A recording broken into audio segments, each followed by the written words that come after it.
하나님 말씀 보겠습니다. 오늘 이 밤에 하나님께서 우리에게 주시는 말씀은 잠언 1장 1절로 7절까지의 말씀입니다.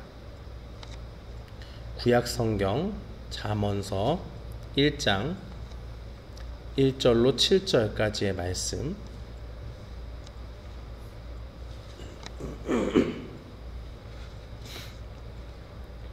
우리 잠언 1장 1절로 7절 말씀 우리 다 찾으신 줄 알고 함께 봉독하겠습니다. 다윗의 아들 이스라엘 왕 솔로몬의 잠언이라. 이는 지혜와 훈계를 알게 하며 명철의 말씀을 깨닫게 하며 지혜롭게 공의롭게 정의롭게 정직하게 행할 일에 대하여 훈계를 받게 하며 어리석은 자를 슬기롭게 하며 젊은 자에게 지식과 근신함을 주기 위한 것이니 지혜 있는 자는 듣고 학식이 더할 것이요 명철한 자는 지략을 얻을 것이라.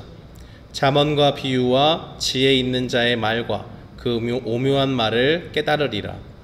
여호와를 경외하는 것이 지식의 근본이거늘 미련한 자는 지혜와 훈계를 멸시하느니라.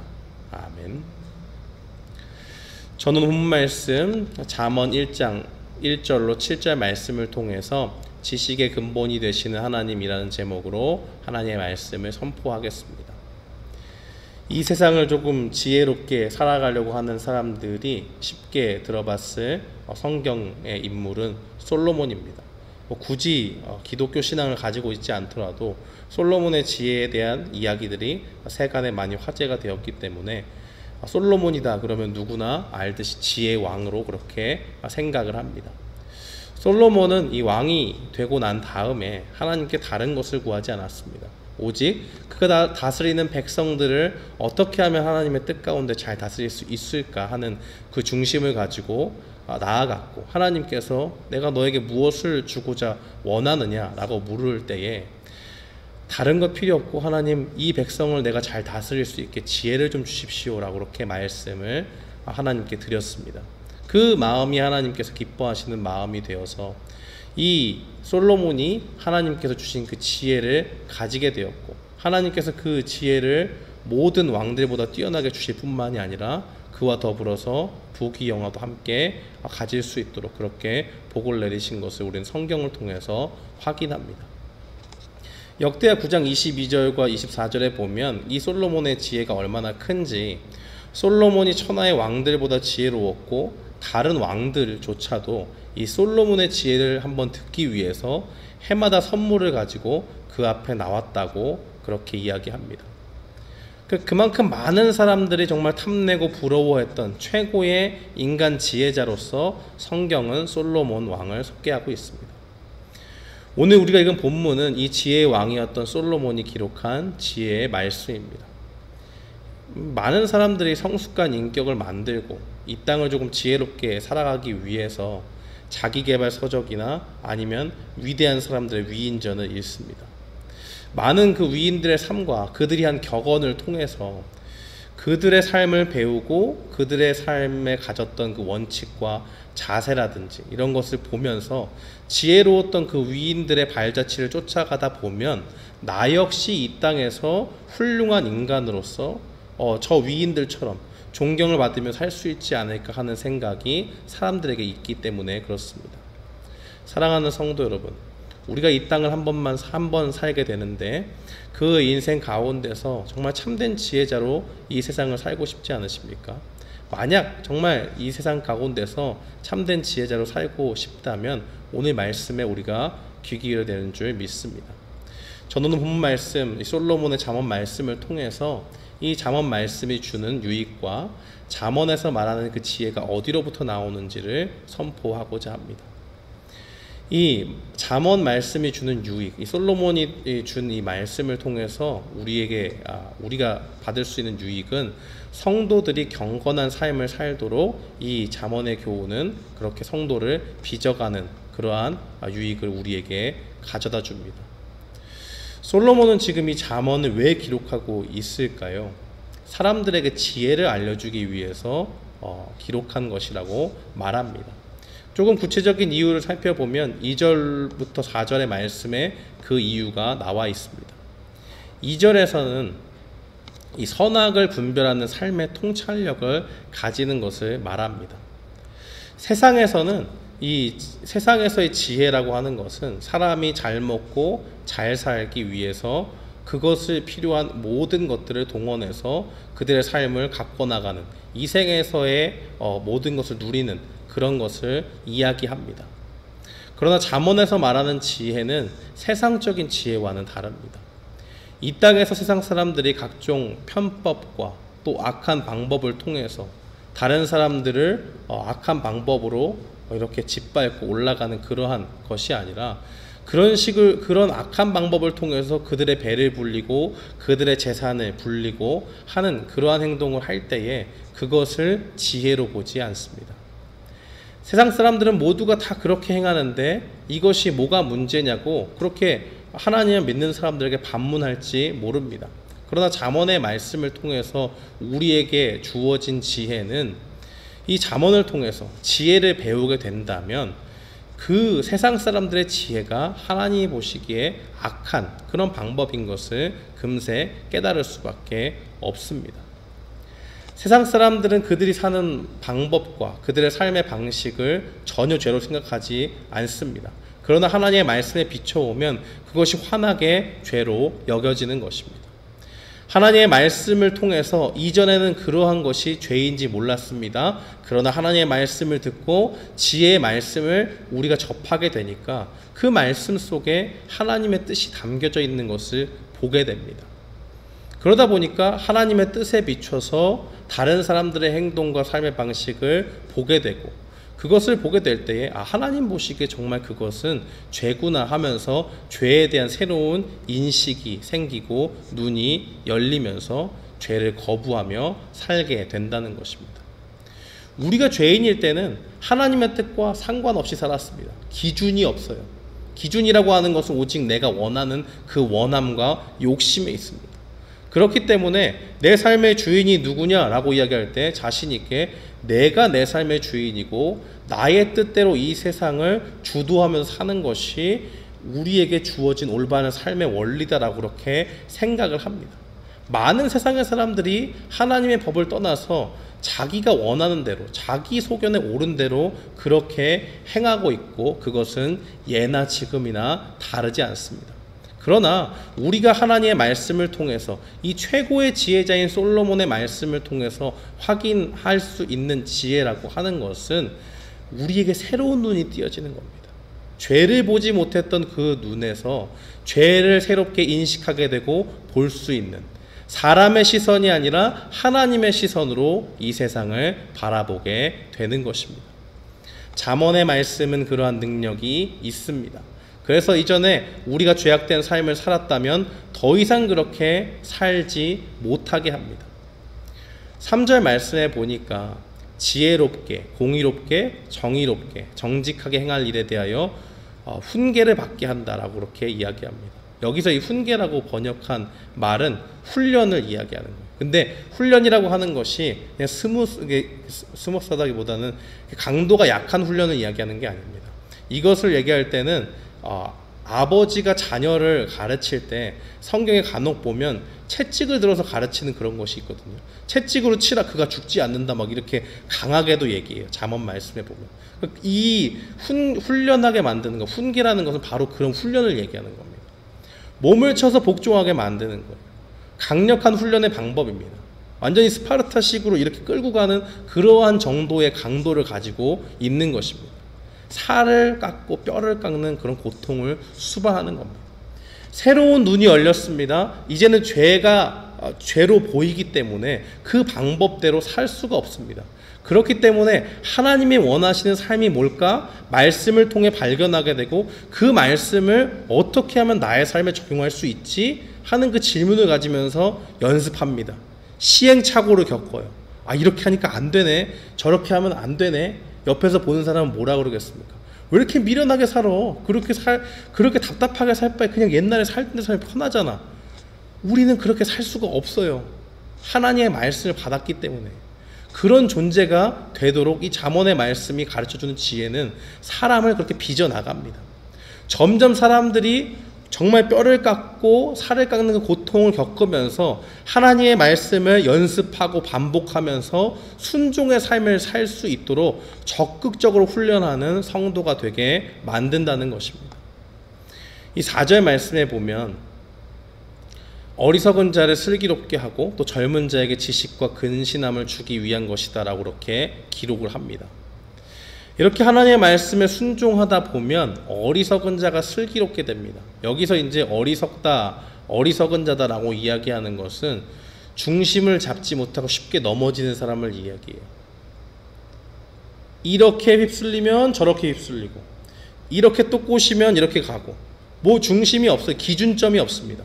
뭐가 옳은 것이고 뭐가 나쁜 것인지 전혀 몰라요. 그러니까 이 사람이 이렇게 얘기하면 이게 맞나 보다 하고 가는 것이고, 저 사람이 저렇게 얘기하면 또 저게 맞는 건가 하고 휩쓸려 가는 사람입니다. 그러니까 세상 사람들이 세상의 지혜로 네가 그 쫓는 하나님의 말씀 말고 이렇게 하는 것이 옳은 것이다 라고 하면 분별함이 없기 때문에 그대로 죄에 휩쓸려 가는 사람을 이야기해요. 또 우둔하고 고집이 센 사람을 이야기합니다. 하나님의 말씀이 분명히 확실한 길을 가르쳐 주는데 그 말씀을 알지 못하니까 자기 죄에 빠져서 자기가 옳은 소견대로 그대로 밀고 나가요. 옆에서 누가 뭐라고 해도 듣지 않습니다. 우둔함 가운데 뭐가 잘못됐는지를 알지 못하는 사람이기 때문에 그렇습니다. 이 어리석은 자를 슬기롭게 한다라고 이야기하는 것은 바로 이런 무지함 가운데서 자기가 사망의 길로 달려가는 것을 전혀 알지 못하는 사람을 이 말씀을 통해서 깨우쳐주는 하나님의 지혜가 잠언의 말씀에 담겨져 있다는 것을 가르쳐 줍니다. 예전에는 세상적인 지혜로 가득 차서 죄를 볼 수 있는 눈이 없잖아요. 그러니까 뭐가 잘못됐는지 알지 못하고 그 길로 쭉 갔습니다. 그런데 이제는 하나님이 주신 지혜로 하나님의 뜻을 알게 됐습니다. 그러니까 슬기로워져요. 이 슬기로워진다는 것은 분별함이 있다는 겁니다. 누가 나한테 자꾸 꼬셔서 세상의 방법을 소개하고 이렇게 하면 너에게 유익이 있다, 하지만 이것은 불법이다 라고 이야기하면 절대 그걸 행하지 않습니다. 왜요? 자기가 보기에도 불법이에요. 절대 하면 안 되는 거예요. 남들이 다 한다고 따라갈 수가 없는 그러한 것임을 밝히 알고 분별하면서 그것을 끌어낼 수 있는 그러한 능력이 말씀을 통해서 주어진다는 겁니다. 시편 19편 7절 말씀 하반절은 우리에게 이렇게 증거합니다. 여호와의 증거는 확실하여 우둔한 자를 지혜롭게 한다라고 이렇게 이야기합니다. 이 말씀이 사람을 지혜롭게 하는 게 사실이에요. 세상 사람들의 꾀임에 넘어가지 않습니다. 사기를 당하는 사람들을 보면요, 말도 안 되는 내 논리를 가지고 그걸 믿어요. 제3자가 돼보면 팔짱을 끼고 앉아서 보면 야, 저거를 어떻게 저렇게 참 미련하게 저렇게 속고 앉아있냐 이렇게 얘기할 수 있습니다. 근데 당사자가 됩니다. 당사자가 된다고 하는 것은 그 사람이 어떤 이 사기의 사건에 연루가 되어서 투자를 하는 거죠. 자기 딴에 투자를 하는 건데 사기당하는지 모르고 하는 거잖아요. 그런데 자기의 이익이 결부되고 그것으로 막 부푼 꿈을 꿉니다. 기대를 가지고 있어요. 아, 내가 이만큼을 투자하면은 이 사람 말대로 일이 잘 풀리면 더 지금보다 2배, 3배, 4배의 그런 이익을 내가 가질 수 있겠지, 이런 소망을 갖게 됩니다. 그러면 그 욕심 때문에 이 사람이 지금 하는 말이 말도 안 되고 터무니 같은 얘기여도 그냥 거기 혹하는 거예요. 왜요? 자기 욕심에 빠져요. 그러니까 지금 이게 도대체 분별할 수 있는 능력이, 판단 능력이 상실되는 겁니다. 그런데 하나님의 말씀은 오늘 이 시편의 말씀처럼 우둔한 자를 지혜롭게 합니다. 하나님의 지혜를 보니까 이건 누가 봐도 말이 안 돼요. 내가 더 이상 그 이익에, 이 세상에 뭔가 나의 재산을 늘리고 하는 거기에 나의 모든 삶의 포커스가 없습니다. 그게 내 삶의 전부가 아니에요. 그러다 보니까 한 걸음 뒤에서 볼 수 있는 지혜가 생깁니다. 지금 내가 이 돈을 투자해서 2배, 3배 남기는 것이 중요한 것이 아니고 정말 이것을 뒤에서 볼 때에 첫 번째 질문, 하나님이 정말 이거 보시기에 기뻐하시는 일인가? 라는 것을 먼저 살피고 정말 이 사람이 하는 말이 타당한 말인가? 라는 것을 뒤에서 볼 수 있는 여유를 하나님의 말씀이 분별력 가운데 주신다는 사실입니다. 하나님의 말씀에 순종하는 것이 바로 지혜롭게 되고 슬기롭게 되는 방법입니다. 또 하나님의 뜻과 방법에 순종하는 지혜를 배우게 되니까 젊은 사람이지만 마치 체험적인 지식이 많은 것처럼, 연륜이 많은 사람처럼, 노련한 사람처럼 무엇이 옳고 그른지를 판단할 수 있습니다. 우리가 지난번에 살펴봤듯이 시편 119편 100절 말씀이 있지 않습니까? 주의 법도를 지킴으로 나의 명철함이 노인보다 나으니이다. 하나님의 말씀을 지키니까 나는 비록 그렇게 연로한 나이가 아니고 세상에서 겪는 경험이 많이 없지만 무엇이 옳고 그른 것인지 노인의 지혜보다 더욱더 뛰어나게 판단할 수 있습니다. 하나님께서 말씀 가운데 지혜를 주시기 때문에 그렇습니다. 사랑하는 성도 여러분, 우리가 하나님의 백성으로 부름을 받았습니다. 하나님은 하나님을 가리켜서 거룩한 분이라고 말씀하셨고, 그 거룩하신 하나님을 우리가 따르도록 성도라고 그렇게 말씀하십니다. 그렇다면 우리가 이 땅을 살아갈 때 참된 지혜로 삼아야 하는 것은 세상의 수만 가지 지혜와 지식에 관한 서적을 보는 것이 아니라 하나님의 말씀을 붙잡고 사는 것인 줄 믿습니다. 이 악한 세상은 세상의 그 악함 가운데 세상의 지혜로 우리를 넘어뜨리려 하고 우리의 믿음을 파괴시키려 합니다. 그러나 그때마다 우리가 붙잡아야 될 것은 바로 하나님의 말씀이라는 것을 기억해야 될 필요가 있습니다. 그 말씀을 붙잡을 때 우리는 세상의 지혜자들보다 더 뛰어난 지혜를 소유하게 될 줄 믿습니다. 잠언의 이 솔로몬의 말씀은 계속적으로 말씀하기로 이 말씀이 필요한 대상이 그럼 누군가라고 그렇게 질문을 합니다. 5절 말씀에 보니까 지혜와 지각이 있는 자도 잠언의 말씀이 필요합니다. 단순히 어리석어서 좀 이렇게 어리석은 뭔가를 분별하지 못하는 사람뿐만이 아니고 또한 젊어서 경험이 없어서 실수하기 쉬운 그런 사람뿐만이 아니라 지혜와 지각이 있는 자도 이 하나님의 말씀이 필요하다고 그렇게 증거합니다. 5절 말씀해 보니까 지혜로운 자는 듣고 학식을 더할 것이며 지각 있는 자는 모략을 얻을 것이다 라고 그렇게 말씀합니다. 이 지혜의 말씀은 누구나 들어야 되는 하나님의 말씀인 것을 증거하고 있습니다. 그래서 어리석은 자도 슬기롭게 하는데 필요하고 인생이 경험이 없는 자들, 실수를 할 수밖에 없는 그러한 이게 연배가 낮은 사람들이 필요한 하나님의 말씀입니다. 뿐만 아니라 정말 지혜롭다고 여기는 사람들, 하나님의 지혜를 깨달은 사람도 한 번 알고 끝나는 것이 아니라 계속적으로 알아가야 되는 하나님의 말씀임을 보여줍니다. 우리가 하나님의 말씀을 통해서 하나님의 뜻을 알고 있으면 그 말씀을 주체할 수가 없습니다. 멈출 수가 없어요. 뭔가 처음에 잘 서툴러서 그렇지 하나님의 말씀 가운데 있는 그 지혜를 발견하고 그 말씀에 순종하며 살았습니다.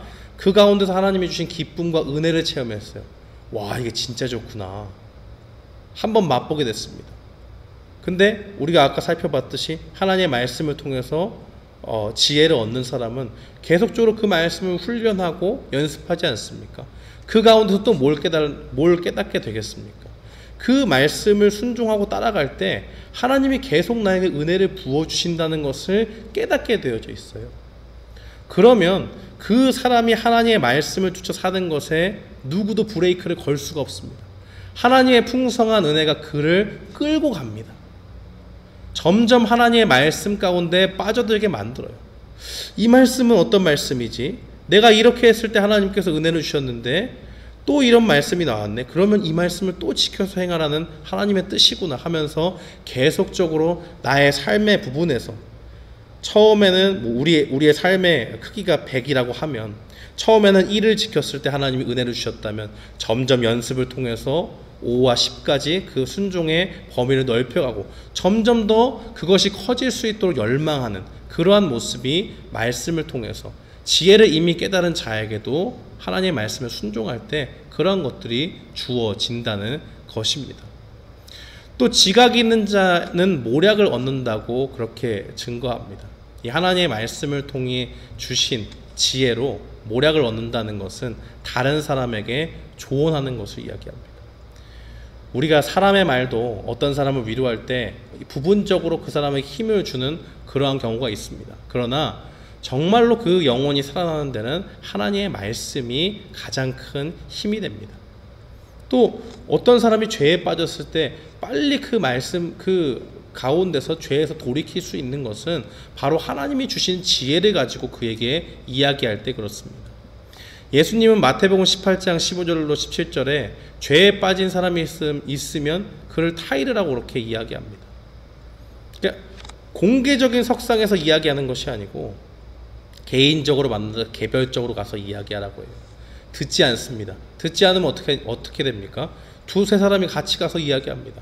이 사람이 뭐가 잘못됐는지 진지하게 사랑 가운데서 이야기하라고 이야기합니다. 근데 그것도 되지 않아요. 그럼 교회가 나서서 이야기를 하라고 이야기합니다. 지금 이것이 왜 그런지 아시겠습니까? 하나님의 말씀 가운데서 하나의 공동체된 그 가운데서 형제 하나가 죄에 빠졌어요. 그러면 그 사람을 뭔가 내가 가지고 있는 세상적인 지혜로 그 사람을 판단하면서 낮추고 그 사람의 영혼을 죽이라는 말이 전혀 아니죠. 사랑을 가지고 나의 형제가 된 자매요 하나님의 백성이 죄 가운데 빠져 있으니까 너무 마음이 아파요. 하나님의 마음을 그대로 받는 겁니다. 그러면 그 가운데서 먼저 조심스럽게 다가가서 이야기하는 것이죠. 이것이 말씀 가운데 잘못되었기 때문에 이 말씀을 조금 진지하게 생각해보고 하나님 앞에 좀 자신을 회개하는 그런 모습이 좀 필요하겠다. 근데 그 말씀을 듣지 않으면 더욱더 간절한 마음을 가지고 동역자들과 함께 가는 겁니다. 지금 이 사람이 내가 한두 번 이렇게 얘기했는데 전혀 듣지 않으니까 우리 같이 이 사람을 위해서 기도하는 것이 필요하다. 파와 당을 만들어서 이 사람을 내쫓는 게 전혀 아니에요. 그 사람한테 가서 다시 사랑 가운데 이야기하지 않습니까? 이게 내가 기도해보고 했는데 나뿐만이 아니고 내 형제 지금 내 옆에 와 있는 이 형제들을 봐서 잘 알지만 이 사람들이 누구보다 하나님의 말씀을 사랑하는 사람이지 않습니까? 그런데 이 사람들이 보기에도 나와 같이 당신이 어떤 죄를 짓고 있는 것이 정말 마음이 아프고 안타까워서 다시 한번 내가 이야기하러 왔습니다 하면서 다시 가서 이야기하라는 거예요. 그럼 교회가 그 다음에 그 말도 듣지 않으니까 교회가 나서지 않습니까? 집단으로 이 사람을 내몰아서 완전히 교회에서 떠나게 하고 하나님의 백성이 아닌 것처럼 대우하라는 것이 아니라 이제는 사탄을 이 교회가 적극적으로 대적하면서 이 사람이 죄에 빠진 그 모습을 알지 못하니까 함께 기도하면서 사랑 가운데 하나님이 주신 말씀을 가지고 그를 회개할 수 있도록 공동체가 온 힘을 합쳐서 말씀 가운데 이 사람이 죄를 깨닫기를 하기 위해서 그렇게 힘쓰라고 하는 그 말씀 아니겠습니까? 그것이 어떻게 사람의 지혜로 되겠습니까? 사람의 지혜로 하는 것이 아니라 하나님의 말씀 가운데서 하나님이 주시는 지혜를 가지고 또 하나님의 그 사랑의 마음을 담아서 그렇게 하라고 알려주시는 것입니다. 그렇기 때문에 이 잠언의 말씀은 누구에게나 필요한 하나님의 말씀이요 이 세상에서 선악을 분별케 하는 능력이 있습니다. 선악을 분별할 뿐만 아니라 하나님의 말씀에 순종하게 하는 그러한 능력이 있는 말씀이라는 것입니다. 그러므로 오늘 지금 이 현재를 살아가는 우리에게도 잠언의 말씀은 여전히 유효하게 우리에게 지혜의 말씀으로 다가옵니다. 그런데 이 솔로몬이 주는 지혜의 말씀은 어디에서 나오는 것이겠습니까? 7절 말씀해 보니까 이 지혜의 원천이 하나님이다 라고 이야기하고 하나님을 경외하는 것이 지식의 근본이다 라고 그렇게 말합니다. 모든 사람이 이 세상을 지혜롭게 살고자 합니다. 그러나 최고의 인간 지혜자로 소개된 솔로몬은 정말 이 땅을 지혜롭게 살고 싶다면 하나님을 경외해야 된다라고 그렇게 이야기합니다. 너희들이 나를 지혜자로 여기지 그럼 내가 알고 있는 최고의 지혜를 알려줄게. 뭐냐? 하나님을 경외하는 삶, 그것이 최고의 지혜다. 하나님으로부터 최고의 지혜가 나온다라고 그렇게 알려주는 겁니다. 지식의 근본이라는 말은 지식의 전제, 기초라는 겁니다. 우리가 집을 지을 때 모래 위에 집을 짓는 사람은 아무도 없습니다. 모래가 자체가 힘을 받지 못하잖아요. 쉽게 무너지기 때문에 그것을 건물의 기초로 삼는 사람은 아무도 없습니다. 누가 봐도 너무 약하잖아요. 마찬가지로 오늘 본문은 이 땅을 지혜롭게 살고자 하면 다른 세상적인 지혜에 기대어 사는 것이 아니라 하나님을 경외하는 것이 가장 튼튼한 기반 위에서 건물을 짓고 집을 짓는 것이다라고 우리에게 말해주는 겁니다. 그렇다면 오늘 본문 말씀처럼 하나님 경외하며 살기를 다짐하는 우리 모두가 되어야 될 줄 믿습니다. 그렇다면 이 하나님을 경외하는 것은 무엇일까요? 하나님을 경외한다는 것은 하나님을 존경하고 두려워하는 것입니다.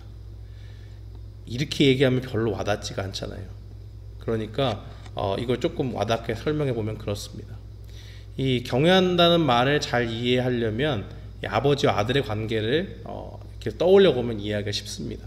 지금 솔로몬이 잠언을 기록할 때 오늘 본문은 서론적인 이야기지만 이후의 내용들을 보면 아들아 라고 이야기하면서 쭉 기록하는 것을 볼 수가 있습니다. 각 장의 솔로몬이 지은 잠언 중에서는 각 장의 시작이 다 아들아 아들아 뭐 이러면서 대부분 시작합니다. 그런데 이 아버지가 보통 아버지가 아니잖아요. 솔로몬이니까. 그러니까 한 나라의 왕이어도 니네 아버지 왕이냐 이러면 대단한 건데 그 정도가 아니고 모든 나라 왕이 한번 만나서 이 사람이 가지고 있는 지혜를 조금 맛보고 확인해보고 싶은 정도의 지혜자인 왕이 솔로몬입니다. 그러니까 요즘 말로 하면 내가 한국에 있던 뭐 스페인에 있던 뭐 미국에 있던 어디 가든지 우리 아빠 이름 얘기하면 다 아는 거예요. 야, 니네 아빠가 솔로몬이냐? 다 이렇게 되는 거죠. 그 정도로 대단한 그런 아버지를 갖고 있는 것입니다. 그러면 이 아버지가 하는 그 말씀을 들을 때에 어떤 자세로 듣게 될까요? 우리 아버지가 하는 잔소리네 이렇게 듣지 않을 겁니다. 존경심이 생겨나지 않겠어요? 모두가 주목하는 세계의 석학이라고 하는 그런 사람들보다 더 뛰어난 최고의 지혜자가 지금 나의 아버지가 돼서 나한테 얘기해 주는 거예요. 아들아 잘 들어라. 내가 너한테 정말 지혜를 알려줄게 라고 이야기하면서 얘기합니다. 그러면 나도 모르게 존경심으로 그 말씀을 잘 귀 기울여 들을 것입니다. 다른 나라 왕들도 정말 재물을 가지고 1년에 한 번 어떻게 이 솔로몬을 만나보려고 막 애를 쓰는 그런 가운데 있는데 이러한 아버지를 둔 아들이 그 말씀을 듣는 심정은 정말 우리 아버지 대단한 사람이구나. 정말 그 아버지의 말을 들으면 잘 살 수 있겠구나 하지 않겠습니까? 이 정도의 아버지라면 존경하면서 그 말씀을 잘 귀 기울여 듣겠죠. 그런데 존경하면서 들으면서도 한편에 이 아버지의 뜻을 거역하면 안 되겠다 하는 두려운 마음도 드는 겁니다. 뭔가 잘못하거나 내가 일부러 이건 조금 듣고 싶지 않다라고 이렇게 피하게 되면 속일 수가 없어요. 지혜가 뛰어나니까 내 속을 파고들어서 어떤 의도와 목적을 가지고 내가 잘못을 저질렀는지를 하나에 꿰차고 있습니다. 자세히 살펴 알 수 있어요. 그러한 통찰력을 가진 아버지가 지금 말하고 있는 겁니다. 그런데 이 아버지가 하는 말이 단순히 잔소리로 들리지 않습니다. 그 중심을 알아요. 아버지가 나한테 왜 이런 지혜의 말씀해 주실까? 나를 너무 사랑하기 때문에 정말 자기가 가지고 있는 최고의 지혜를 하나님께로부터 받았지 않습니까? 그러면 정말 이 아들에게 내가 가지고 있는 최고의 지혜를 주고 싶다라는 그 사랑의 마음 가운데서 준다라는 것을 알기 때문에 정말 사랑 가운데 나에게 말씀해 주시는구나 하는 것을 알고 듣는 것이 바로 아들의 심정입니다. 하나님을 경외한다고 하는 것은 바로 이런 아버지가 나의 하나님이 되신다는 것을 믿는 것입니다. 하나님을 경외한다는 것은 하나님을 존경하고 또 두려워하고 사랑하는 마음을 가지고 하나님의 말씀에 순종하고자 사는 것입니다. 사람이 하나님을 경외하는지 안 경외하는지 어떻게 알 수 있습니까? 하나님을 경외하는 사람은 하나님이 잔소리한다고 생각하지 않습니다. 하나님의 말씀으로 나의 속에 죄가 확 드러났을 때 회개합니다. 잠언서 8장 13절은 이렇게 이야기합니다. 여호와를 경외하는 것은 악을 미워하는 것이라. 나는 교만과 거만과 악한 행실과 패역한 입을 미워하느니라 라고 그렇게 증거합니다. 하나님이 나에게 말씀하십니다. 그 말씀을 듣고 내 삶을 보니까 찔리는 게 너무 많아요. 거룩하신 하나님 앞에 내 행실이 그대로 드러났는데 정말 부끄러워서 얼굴을 들 수가 없습니다. 면목이 없고 너무 죄송한 거예요. 때로는 눈물이 나기도 합니다. 정말 내가 내 자신을 생각해봐도 이렇게 하나님한테 할 수는 없는 거예요. 하나님이 정말 나를 사랑하셔서 아들의 목숨까지도 아끼지 않으시고 나를 구원해 주셨는데 그 큰 은혜를 받은 내가 어떻게 하나님한테 이렇게 하는가. 정말 너무 내가 봐도 스스로 한심한 겁니다. 이 마음을 가지고 너무 면목이 없지만, 너무 죄송하지만 하나님 앞에 용기를 내서 나아갑니다. 하나님, 정말 제가 잘못했습니다. 정말 염치가 너무 없지만 회개하겠습니다. 내가 정말 나의 죄를 깊이 깨닫고 용서를 구합니다. 하나님 용서해 주십시오. 이제는 정말 하나님의 말씀대로 살겠습니다 하면서 결단을 내리고 그 결단의 내용대로 실천을 하는 사람, 바로 그 사람이 하나님을 경외하는 사람입니다. 반면에 하나님을 경외하지 않는 사람은 어떻습니까? 7절 말씀 하반절에 보면 미련한 자는 지혜와 훈계를 멸시한다고 합니다. 미련한 사람은 하나님이 없이 사는 사람입니다. 하나님이 뭐라고 하든지 상관하지 않는 거예요. 교회 안에 이런 사람들이 있을까요? 있습니다. 안타깝지만 있습니다. 예수님은 마태복음 13장 30절에 이렇게 증거합니다. 둘 다 추수 때까지 함께 자라게 두라. 추수 때에 내가 추수꾼들에게 말하기를 가라지는 먼저 거두어 불사르게 단으로 묶고 곡식은 모아 내 곡간에 넣으리라 하리라. 예수님은 이 곡식과 알곡과 가라지의 비유를 통해서 이 알곡과 가라지가 공존하는 교회를 가리켜서 말씀하셨습니다.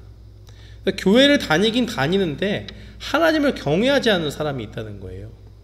입으로는 하나님을 믿는다고 하면서도 하나님의 말씀을 들으면 그 말씀을 무시합니다. 잔소리로 들어요. 가볍게 듣는 겁니다. 부모님 말씀하실 때 정말 존경심을 가지고 그 말씀이 맞다고 생각하면 어떻게든 내가 그것을 바꿔보려고 하지 않겠습니까? 잘하고 못하고는 둘째예요. 일단 해보는 거예요. 해봤는데 능숙하지 않아도 좀 잘 못해도 뭐 좀 시도를 해봅니다. 근데 뭐 서툴러서 잘 안 되겠죠. 이런 사람은 괜찮아요. 근데 또 잔소리 하나 이러면서 들으면 어떻게 되겠습니까? 고치질 않아요. 벌써 부모님 말씀할 때부터 귀를 막고 시작합니다. 들어도 듣는 게 아니에요. 마음을 닫습니다. 그럼 그 속에 뭐만 생기냐면 반항심만 생겨요. 반성을 하지 않습니다. 귀담아 듣지 않고 무시하게 됩니다. 하나님을 경외하지 않는 사람은 그렇습니다. 말씀을 들어도 무시합니다. 말씀을 들어도 그 말씀과 무관하게 사는 사람입니다. 안타깝게도 예수님은 교회 안에 이런 사람들이 있다고 말씀하십니다. 그리고 놔두겠다고 말씀하시고 마지막에 알곡과 가라지를 나누겠다고 말씀합니다. 사랑하는 성도 여러분, 우리는 과연 어떤 사람입니까? 우리가 새벽에 말씀을 듣고 또 금요일날 또 주일에 하나님의 말씀을 들으면서 정말 그 말씀을 잘 지켜서 순종하고 있는 사람입니까? 아니면 그 말씀이 내게 들려졌다고 했을지라도 뭐 좋은 말씀인 건 아는데 나는 그렇게 못 살겠다 하면서 무시하는 사람입니까?